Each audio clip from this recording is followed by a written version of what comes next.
I used to get back here at least once or twice a year, and either through ISB's Islamic Awareness Week or through trips to Bristol and various different city councils hosted by a lot of different city councils and police departments, doing a lot of work in schools, trying to talk about social cohesion and how we can all get along. And seeing your faces, I'm having little flashbacks to different times when I've been here, times when I've been in different headspaces and sometimes in good moods and sometimes in not so good moods and sometimes strong and in focus and sometimes kind of broken in focus. So it's good to be back. But I've written the notes down today because lately when I give talks I can get off track and I don't have the passion to get away from me. So I thought it'd be good for me to make a few notes. And Julie suggested to me the topic of what do British Muslims want, and I'm not British, so I can't really speak for those of you who live here.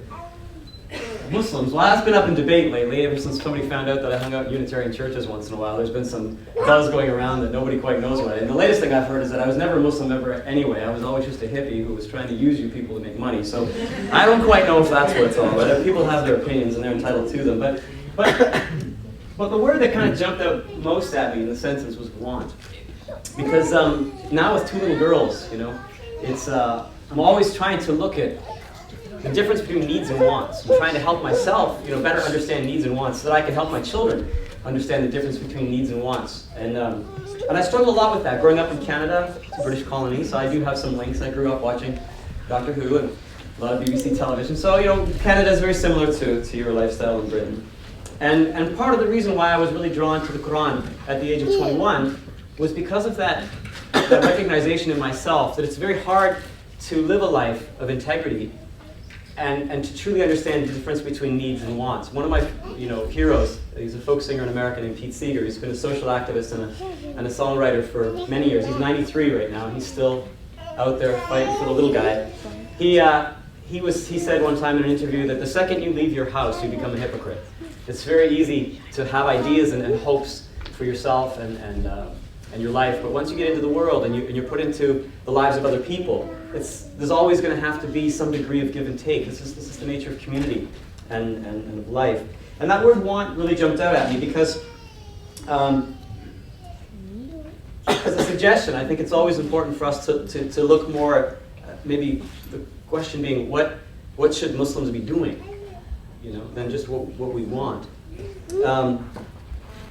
From my experience and my travel and my observations of the world, I find that oftentimes human beings, we get very imbalanced in our understanding of needs and wants. And in our world today, things are very grossly on their head, as opposed to what is a need and what is a want. And oftentimes we convince ourselves that we, of course, need something, when in fact we don't. And when you look in the Quran, a very famous verse in the Quran, enough for one should be enough for two, right? That if we fill our cup all the way full, really we could share that with somebody else too and only take half and we would still be sustained and we'd be all right.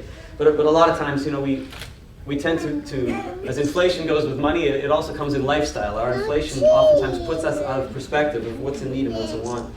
To me, and I can only speak for my own self because that's who I am, is myself, that the essence of spirituality is the spirit, which is intangible, right? And when you read in the Quran, the very first chapter and the very first words of Surah Al-Baqarah, that this is a scripture for those people who believe in the unseen, right? That there isn't a lot of guarantees. We can be as convinced as we want of our own spiritual theology, but there's really no one come back from the grave to tell us that we're all right and that other people are wrong, right? That's why it's faith, is because we have to put a faith in that thing that's unseen and intangible, and that spirit that we have within us, the intangible spirit. To me, it goes beyond or it goes deeper, however you choose to look at it, than just the wants. And you don't need to look any further, I think, than the very ritual which is associated with the tradition of the Quran, with the tradition of the prophets. Something like food. Why do we have Ramadan? It's coming in a few weeks, and it's a reminder that we are in control of our bodies, not the other way around, right? That even in the need, when the need for food, that our body needs for food, when we're really pushed, we can control that need, and we don't need nearly as much as we may think we do. Sleep, the same thing. when you've got an exam or you've got a little baby, suddenly sleep, you realize how little you can do on a little amount of sleep. Not necessarily for long periods of time, but you can do it if you push yourself. Companionship.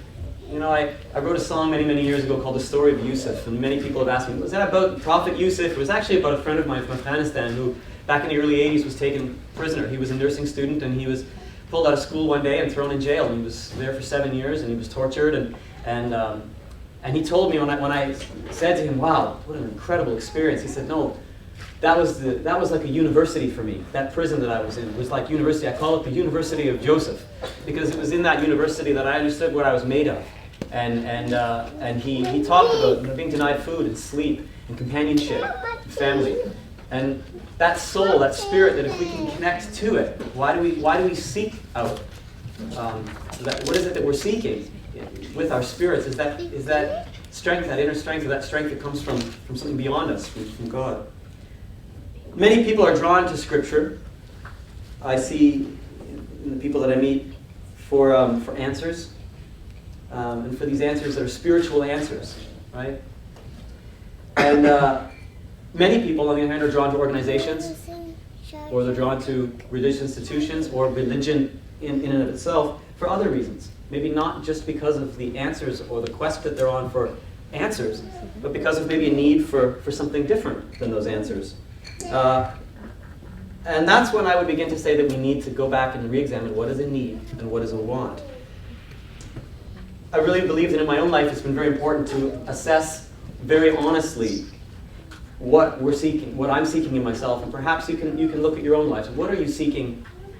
Why is it that you are a part of, you're drawn to the Quran? Why is it that you are drawn to prayer? Why is it that you're drawn to an organization like ISB? Why is it that you're drawn to the mosque? Or why is it that you are pushed away from certain environments? Why is it that you may feel you're pushed away from a certain environment, or certain people, or certain approaches to spirituality?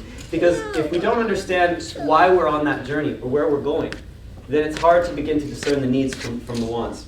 The Quran, and what's been very driving for me in my life, is a verse from the Quran in Surah Al-Rahman, where it says that everything in nature has been created in balance. Allah says we've created this universe in balance. And there comes a command, which is don't lose the balance.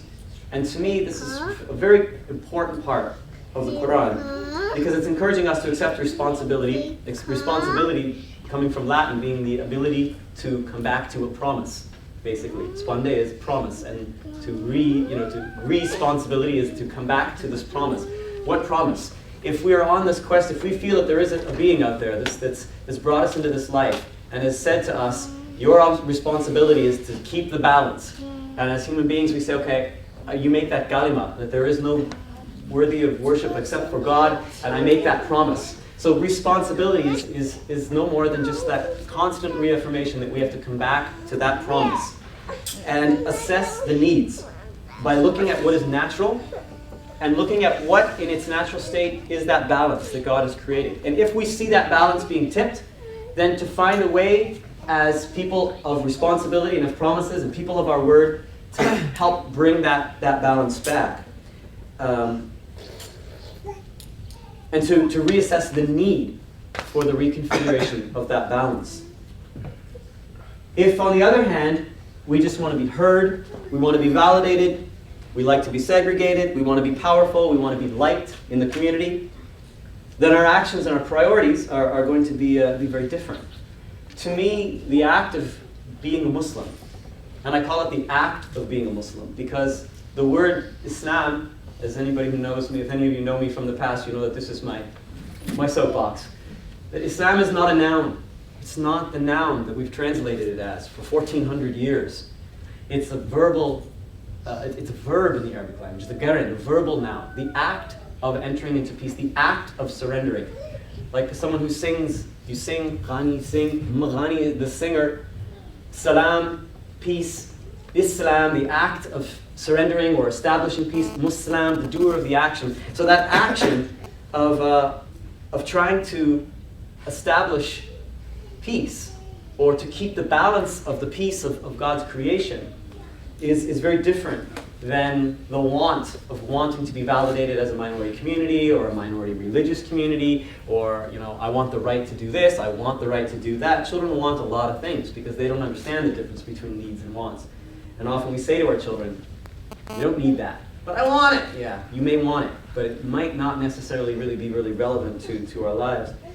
If we think we know better than other people, then we may want to assert our perceived passion for some divine right that we feel God's given us as other people in the world do. And again, our actions will be very different, and they'll be affected by that viewpoint. You know, some people's perspective of interfaith, for example, is to sit at home and go, well, I'm right, but I'm going to get together with these people of other faiths because inshallah God will guide them. All right, well, that's great. But remember that you might be wrong too, because as I say, no one's come back from the grave to tell us otherwise. The analogy a good friend of mine gave me, and it may sound as if, who's this wishy-washy hippie? Has he no conviction in his faith? You know, I don't know what's going on behind me right now. In all honesty, neither do you. So conviction, I think, is very different than we have to be careful that we don't merge our conviction with the arrogance as well. I can definitely have a humility before God and before this unseen being, but I'll be damned if I'm going to take that humility to an interfaith gathering and subconsciously have an agenda, you know, of dawah.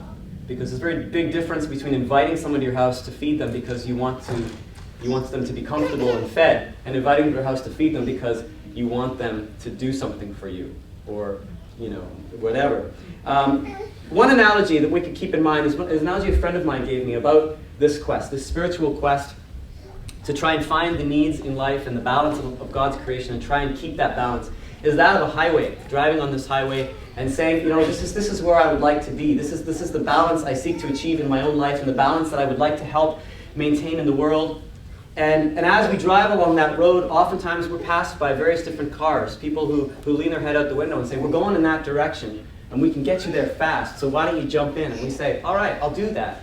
And we get in the car, and as we're driving, the car keeps breaking down every 5-10 minutes. And we have to keep getting out of the car and standing on the side of the road and kicking the tires. And, well, this is a problem here. And we get back in the car and we start driving in. And then somebody says, oh, hold on a minute. You know, I think I need a sandwich. Wait, is it halal? I don't know. Let's stop the car and find out. And we get out of these. And to me, this is very much an analogy of our religious institutions. That we're on our way to a destination, but the car is so broken all the time. We're wasting our time trying to fix this automobile. It might be faster if we just got out and walked. You know, because to me, Muslim is about action. And it's not so much about what we want. It's about what we're responsible for and about doing something about it. You know, we could walk into a kitchen and see milk spilt on the floor, and we could form an association, we could form an organization, we could have a Sharia council, we could discuss the milk, we could discuss where it could roll, where it has rolled, whose fault it is. But at the end of the day, the milk is still on the floor. And the action of the Muslim, to me, in my way of interpreting my own faith in my life, is you mop the milk up. Because otherwise, someone's going to slip and fall and hurt themselves. I've met a lot of people, and you may be able to sense a little passion coming out of me, and that's because lately I've been traveling a lot. I've been on the road for about 6 months, and